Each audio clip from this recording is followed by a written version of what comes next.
Let's review a little bit of section 2.3. Question 1, find the domain and range of the following. We have the coordinates 11, 8, 2, 7, and 19, 10. To find the domain, you can think of that as the x values. The domain is the x values, and the range is the y values. So we can list the domain, and that's going to be 11, 2, and 19. The range is the output or the y values. That's going to be 8, 7, and 10. 8, 7, and 10. Now the order does not matter. You can put it in different order if you like, from smallest to biggest, but the order really doesn't count. So we have the domain is 11, 2, 19, and the range is 8, 7, 10. For question 2, let g of x be equal to negative x squared plus 6x plus 3, and I want to find g of negative 2. That means I need to plug in a negative 2 into the x's. And when you do the substitution, make sure you write g of negative 2 first, and then put parentheses every single place that you replace x by. Make sure to put a parentheses around that negative 2. Now we could simplify. I want to do the powers first. Negative 2 squared is positive 4, but there's a negative in the front, so bring that down here. Then we'll multiply later and add. So let's do the multiplication first. 6 times negative 2 is negative 12. We have negative 4 minus 12. That's negative 16 plus 3. And our solution is negative 13.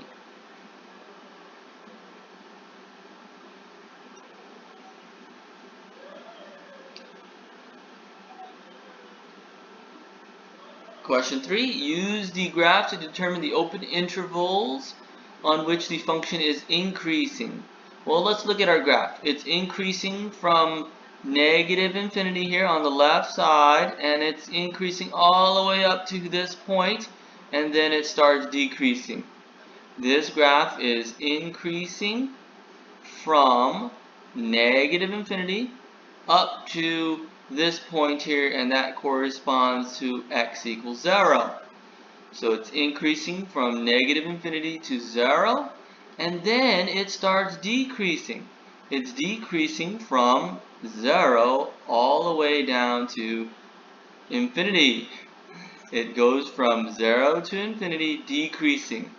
So we have 0 to infinity, it's going to decrease.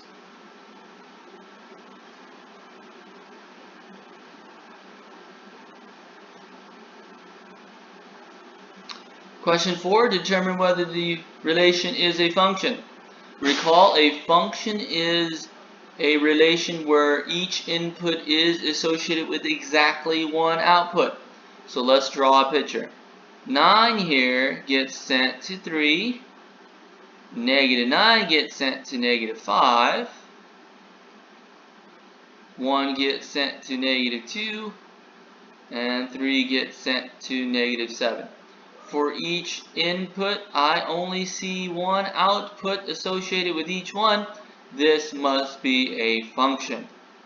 This is a function. Question 5, we have a similar question. Determine whether the following is a function or not. Again, let's draw a picture. 3 goes to 2. 5 goes to 2. And it says here 5 goes to 3. This is our inputs, and these are our outputs. Notice that 5 has 2 outputs. That is not a function. This is not a function. We have an input that has 2 different outputs associated with it. This is not a function.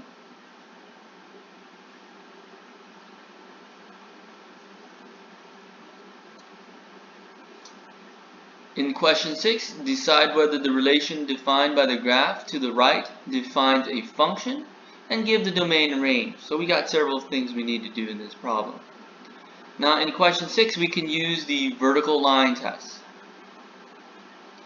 According to the vertical line test, I cannot intersect this graph more than once with any vertical line, therefore this has to be a function. We cannot touch the graph more than once with a vertical line, so this is a function. Now what's the domain? Well, the domain is how far left to how far right the graph goes. And if you look at the graph, it goes forever to the left to negative infinity, and it goes forever to the right. The domain must be negative infinity to infinity. For the range, we're going to ask how far does it go down? Well, it goes down to negative infinity, and it goes up to positive infinity. So the range is the same.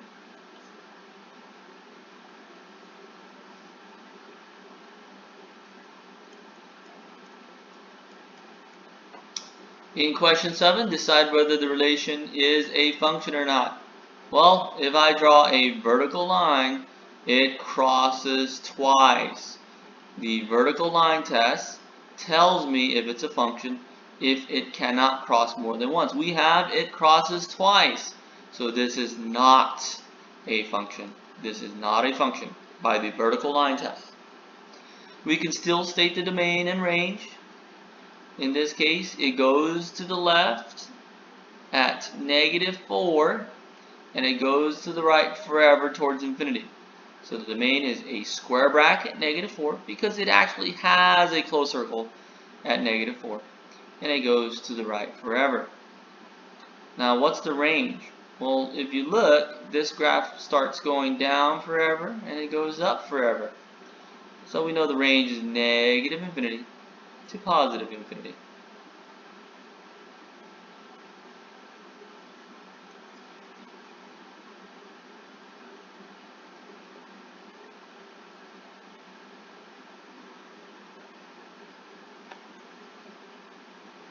In example 8, use the graph of y equals f of x to find each of these function values. Now, what we're trying to say is the x is the input. That's going to be my x coordinate. F of x will yield our output. So we're plugging in an x, and the output you could think of as the y coordinate. So let's give this a try. For part A, I'm plugging in a -4 for x. So here's -4. When we plug it in, what's y equal to? Well, this is the point, -4, comma 0. The y, or the output, is 0. So for part A, f of -4 equals 0. That's our y coordinate here. For part B, I'm looking for f of 0. Well, that means if the x coordinate is 0, what's the y coordinate? According to this picture, 0, 8 is on the graph, so f of 0 has to be equal to 8. For part C, we'll do the same thing. I'm plugging in a 1, 1's right here, and I'm looking on the graph where it crosses, and it looks very, very close to 6. So 1, 6 is on the graph. Then I can say f of 1 equals 6. For part D, we're looking for f of 8. Plug in an 8 and figure out where our y coordinate is going to be. It's going to be here. 8, 8 is a point on the graph. So f of 8 is equal to 8.